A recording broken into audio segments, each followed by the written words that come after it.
Don't act like a mother when you failed to get into medical school. A failure is a disgrace, so get out. She was never such a cruel child before. Since entering middle school, Mia seems to be going in a strange direction. It's certainly good to focus on studies and improve grades. It's typical of Mia to want to be the best at everything. But that doesn't mean everything is permissible. Does she not realize there are things even family shouldn't say to each other, good or bad? There are times when she seems to think it's okay to hurt others to get what she wants. That's why I decided to confront her. Well, I'm not your real mother after all. Pushed to my limit, I decided to tell Mia the truth. Her face looked as if she'd been shot. Huh? Mia might be confused, but I think it's time she knew the truth.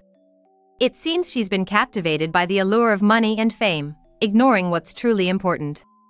I hoped she would have a change of heart, but maybe it's too late for my feelings to reach her. Someone who can't understand others will never succeed in anything they do. Mia needs to reflect on her actions and realize it's never too late to regret. I'm Riley Smith, 38 years old this year. I live with my husband and daughter, and during the day, I work at the front desk in a city hall in a neighboring town. It's been 20 years since I graduated from high school and started working, so I guess I'm an experienced worker in this field. I never really thought I was cut out for this job, but recently, I've started to feel that way. That's because I never originally wanted to work at City Hall.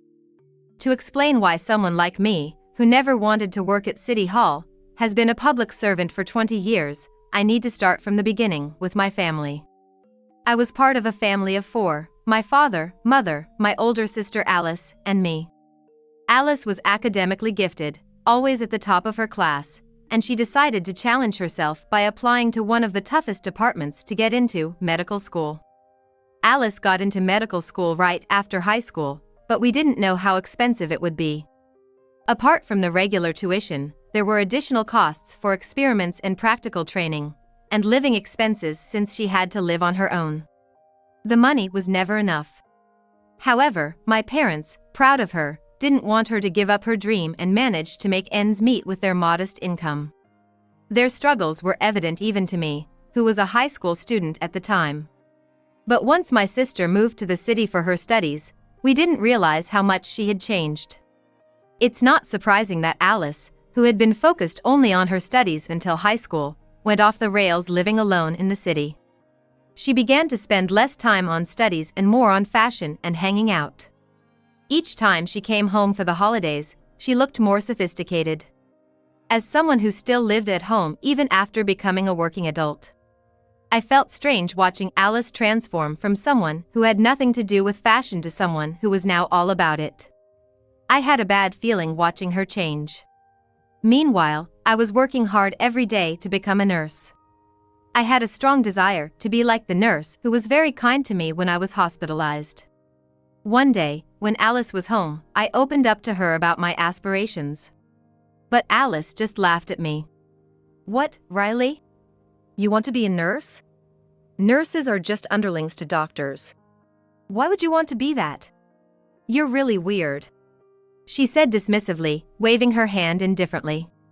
"Well, you do your best, I guess." I was shocked by Alice's words, but I had no intention of giving up my dream because of what she said. I continued to study hard every day, but on the day of the exam, I wasn't feeling well and couldn't perform my best, resulting in a rejection from the college I applied to. I was shocked, but seeing how hard my parents worked to send Alice enough money to live comfortably despite our tight family budget, I couldn't bring up the idea of going to another private college or taking a gap year. I knew if I insisted, I would just be a burden to them. I wanted to avoid that at all costs. Around that time, I saw a notice for a civil service exam in the neighboring town and decided to give up on college and start working right after high school. I had indeed been studying to become a nurse, but I realized being a nurse wasn't the only path in life. Besides, a government job meant I wouldn't suddenly lose my income due to bankruptcy or layoffs. And surprisingly, I found the job suited me quite well, and I felt fulfilled every day. When I learned I didn't get into college, I thought I was at the lowest point of my life. But now, I think maybe failing to get into college led me to this rewarding job. One day, when I was 20 and still living at home. It was a Friday, and I was thinking about what to do over the long weekend while eating dinner. Suddenly, I heard someone enter through the front door. When I hurried to the entrance, there was Alice. "Alice, is that you? Welcome back." Then, Alice entered the house with a face like she was about to cry. "Hey, what's wrong? Something must have happened." At first, Alice was just silent, but then she started to speak in bits and pieces. According to her, she was pregnant. Now that I think about it, every time she came home, she talked about a guy she was dating, but it seemed to be a different guy each time. "So, you're pregnant with your boyfriend's baby?" "That's right. What am I gonna do? The guy you mentioned last time?" "No, I broke up with him a long time ago. I don't know." Basically, she got pregnant without realizing it while dating different guys. It seems she doesn't even know who the father is. Gosh. So, what are you gonna do? What about college? I can't just quit college now. It's too late for that. She had been wondering why she hadn't gotten her period, and then she found out she was pregnant. She was always careless, and by the time she realized she was pregnant, it was too late to choose not to have the baby. "But you know, the baby's gonna be born anyway. You need to think about what to do. Please, Riley, help me." Alice begged desperately. I couldn't help but think. Luckily, I had an income and some free time since I started working earlier than Alice. Maybe I could take care of the baby while Alice was busy with her medical studies. But I was worried whether I could handle raising a child. "Look, it's not the baby's fault, right? Help me out." Sure, the baby was innocent, and I couldn't let Alice's goal of becoming a doctor be ruined now. She was pursuing a career in medicine, which I once dreamed of, so I should support her in any way I can. "I have to become a doctor. You have plenty of free time as a civil servant. You can help me, right?" Although Alice's reasoning annoyed me, I couldn't let the child suffer. I thought Alice, in her current state, might find it difficult to raise a child. "All right.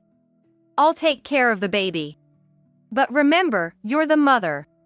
You should visit and take care of your child when you can." I get it. I'm counting on you for now." The heavy atmosphere from before vanished. She looked relieved, as if a weight had been lifted off her shoulders.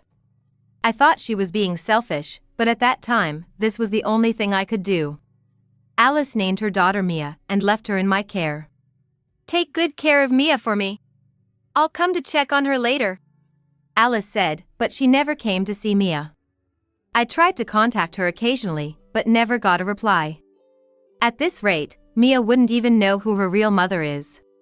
So, I decided to treat Mia as my own daughter. She is Alice's child, but she's so adorable that I couldn't love her more if she were my own. I resolved to give her all the love Alice couldn't. When Mia was 2, I married my boyfriend at the time. He proposed knowing that I was raising my sister's child. His love for Mia, as if she were his own, was a big reason why I married him. Mia seems to think of him as her real father. I try my best at parenting, but it's not easy. My husband is busy with work from morning till night, so he can't be much involved in parenting. Naturally, it falls on me to be the primary caregiver. I wonder if Mia feels something about her father not being around much. She started to become more rebellious towards me. They say girls develop fast, but I didn't expect the teenage years to come this early. Though we've had our clashes, my only wish is for Mia to make the best choices for herself. I'm willing to do anything that's good for her. Of course, thinking about the expenses involved, I've continued working as well. When Mia was in 6th grade, she said she wanted to take the entrance exam for a private school. "I want to try for this school." "What? Entrance exams? Why all of a sudden?" "The uniform at that school is so cute. I just thought it would be nice to wear it," she replied. It's true the school is known for its cute uniforms, but it's also quite academically rigorous and not easy to get into. "You'll have to study hard to get in, can you do that?" "Yes, I'll work hard." Despite her struggles, she studied and passed. Congratulations, Mia.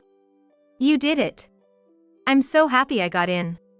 Attending an all-girls school transformed Mia. She became desperate to keep up with her peers, studying hard.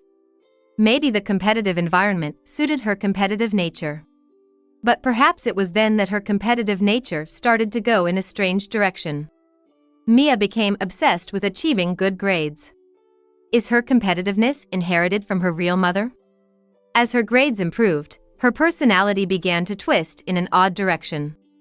I just can't believe people who don't study and just laze around. It's like they have no value in living. Hold on, Mia. Life has many aspects, and people have their strengths and weaknesses. You can't just say someone has no value in living based on one aspect. That's what you say because you're soft. To study well, to be at the top, to go to a good college and make money. What's wrong with that? What's gotten into you lately? Being good at studying doesn't make someone better than others. I said. It's clear she's her mother's daughter, believing only in the importance of academic success. And just like Alice, Mia decided to aim for medical school. Of course, a woman who can earn her own living is a nurse. With that qualification, you never go hungry. Mia doesn't know her mother Alice, but it seems blood is thicker than water. I did everything I could to support Mia in achieving her goals. Paying for prep courses, mock exams, and application fees wasn't cheap, but it was all for Mia's dream. However, Mia seemed to take my support for granted. Worse yet, she started lashing out at me whenever something didn't go her way. One day, I got a call from Mia, who was at her prep course. Hey Mom, can you come pick me up? What? Why all of a sudden? Did you forget your train pass? Mia usually took the train to her prep course, so this sudden request made me think something was up. No, it's nothing like that. It just started to drizzle a bit. Drizzle? Oh, right. There's a foldable umbrella in your bag. I said. Then I could hear her sighing over the phone. Don't you even think, what if I catch a cold? You're really clueless. That's why I hate having a dumb mom. I was disappointed by Mia's attitude, which showed no regard for how her words might affect me. But, I'm at work right now, and I'm going to be late today. It's a busy period. What? I'm asking you to come pick me up, and you're saying no because of some job anyone could do? If I get sick, will you take responsibility? She accused me over the phone. Her attitude wasn't new. Whether it was her rebellious phase or looking down on me, she was becoming increasingly disrespectful. I once had a talk with her and my husband about her attitude, but it seemed to have no effect. She started thinking she was superior because she had the brains to aim for medical school. Being fawned over at school for her academic achievements probably fueled her delusions.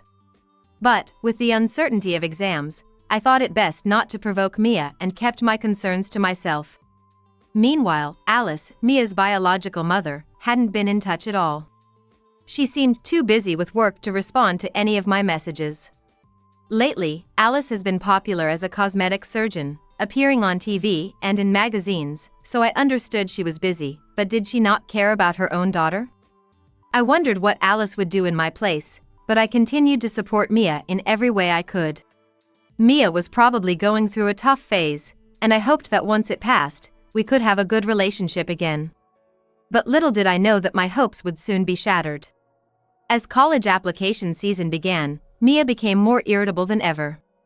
It's a significant turning point in life, so her stress was understandable. Having experienced a failure to perform my best due to ill health in my own exams, I didn't want Mia to go through the same. I did everything I could to support her, but whenever we met, she would glare or click her tongue at me. I was frustrated, but I calmed myself, reminding me that it was all for Mia. All her hard work paid off, and Mia got into college. Phew, finally done with the exams.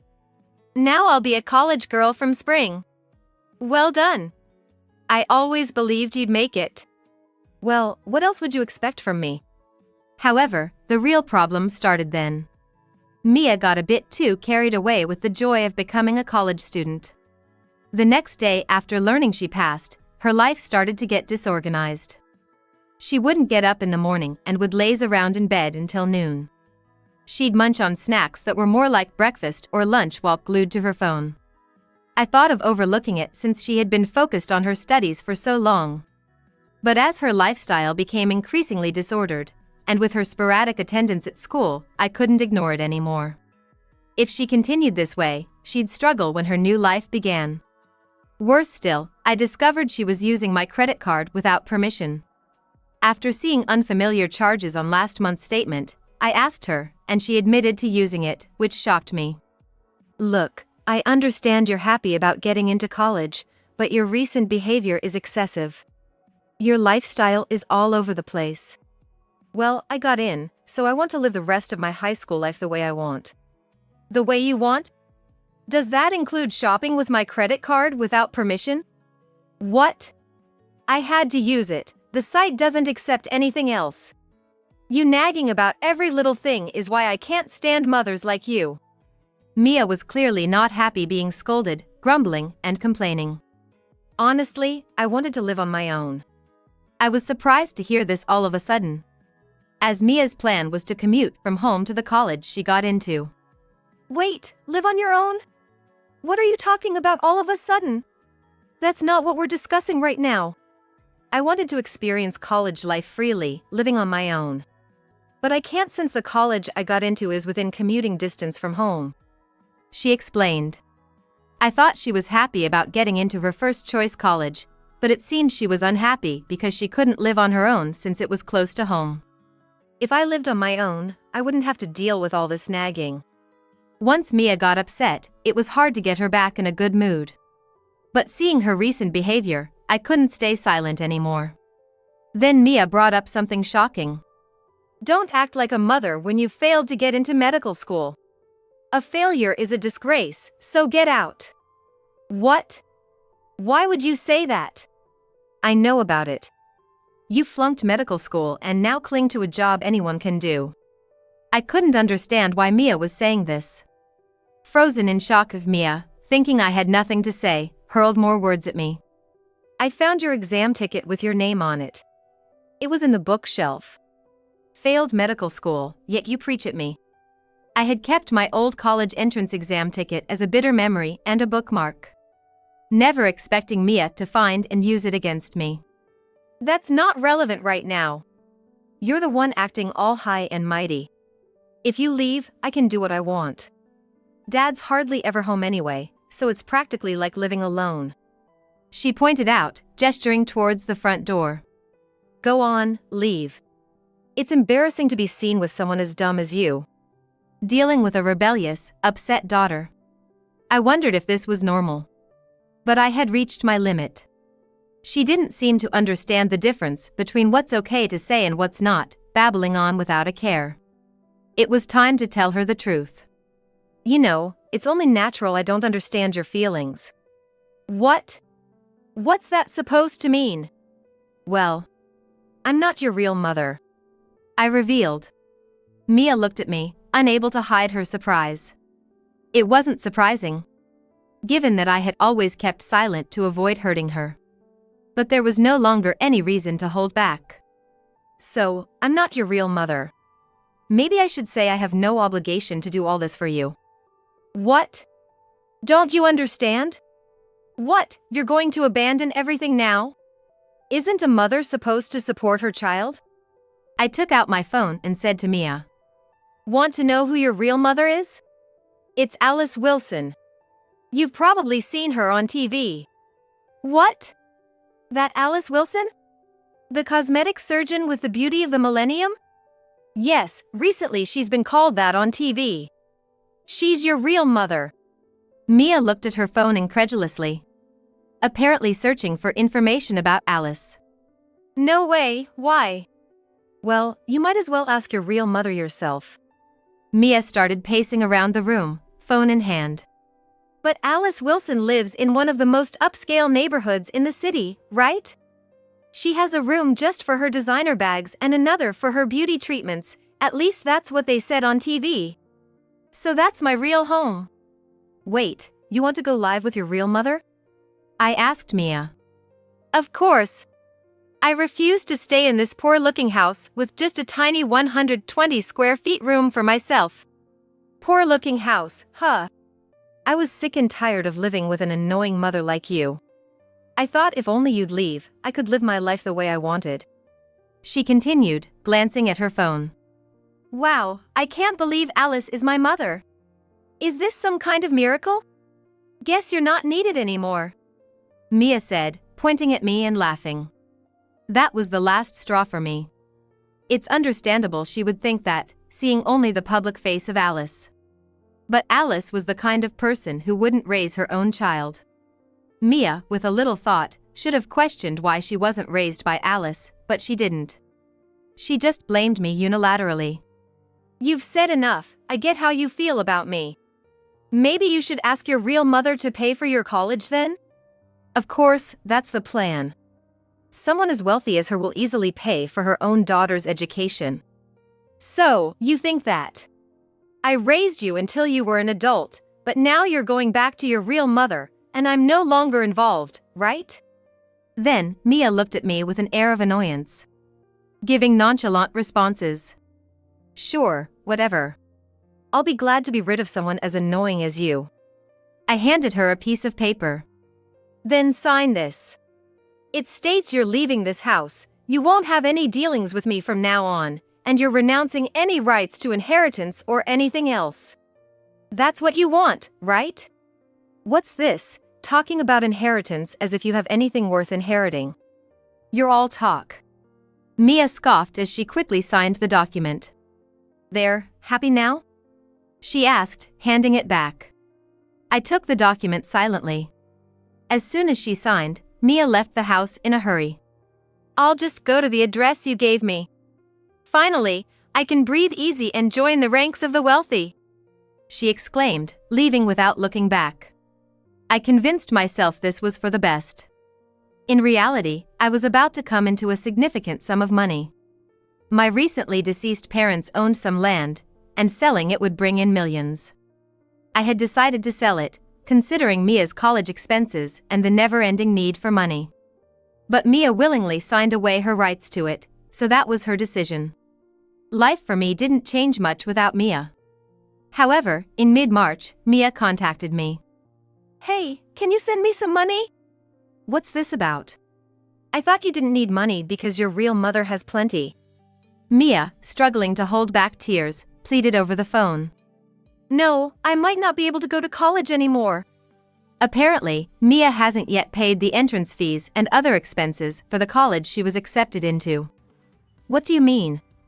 You can't enroll without paying the entrance fees and other expenses, right? What? You know that and still ask? How shameless. I had already heard about it on TV and in magazines. Alice's past misdeeds had been exposed by gossip magazines, leading to a dramatic drop in her work. Moreover, she had committed a serious medical error, and her reputation as a cosmetic surgeon had plummeted. I saw on TV about Alice's terrible medical mistake. After such a blunder, I doubt anyone would trust her. Are you really talking about it like it's someone else's problem? What about my entrance fee? Why not get your real mother to sort it out? I'm a stranger now, after all. Mia raised her voice over the phone. So, you're saying it's okay if I can't go to college even though I got into medical school? Whether you go to college or medical school, it's all the same to me. You can't just say it's all the same when it's your daughter. But I didn't ask you to go to medical school. Besides, didn't you say not to act like your mother? I could hear Mia struggling for a response over the phone. But I didn't mean that. Sure, you were happy about getting into medical school. But don't you understand there are things you shouldn't say to people? Not even a mother can forgive everything. But I don't understand that, Mia replied, her voice sounding tearful. I knew I had to say what needed to be said, so I spoke to Mia. Well, you wouldn't understand if I just said it out of the blue. Can we meet to explain? Yes, I want to see you, Mom, Mia exclaimed, eager to meet. After all the terrible things she did while living at home, and now suddenly wanting her mother.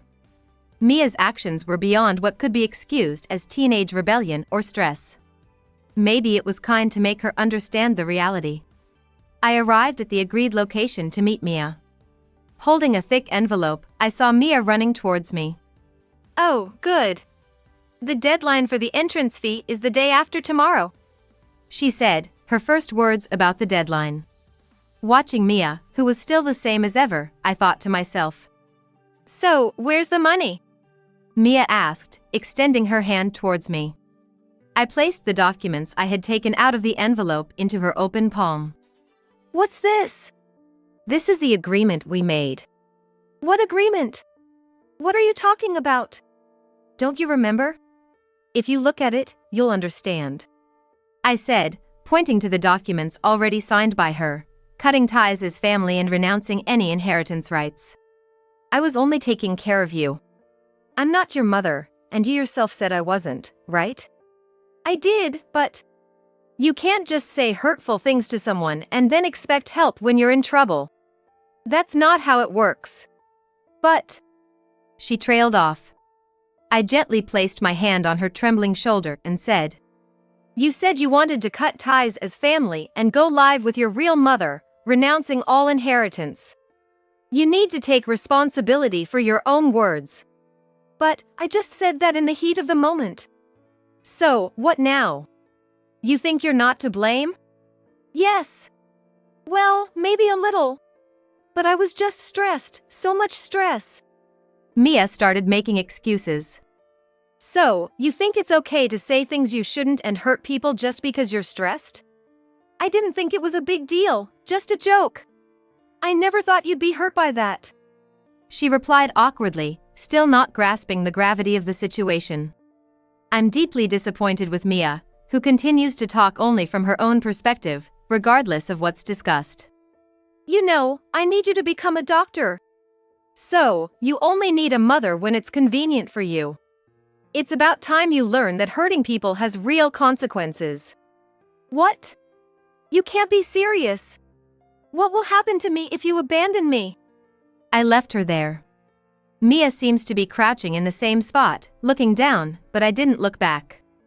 In the end, Mia couldn't pay her college entrance fee or tuition and was unable to enroll. Scholarships and such processes couldn't be arranged so quickly, so either way, enrollment was impossible. Someone who can't understand others' feelings doesn't bode well for a future doctor. By the way, Alice also contacted me later, but I refused to take her call without a second thought.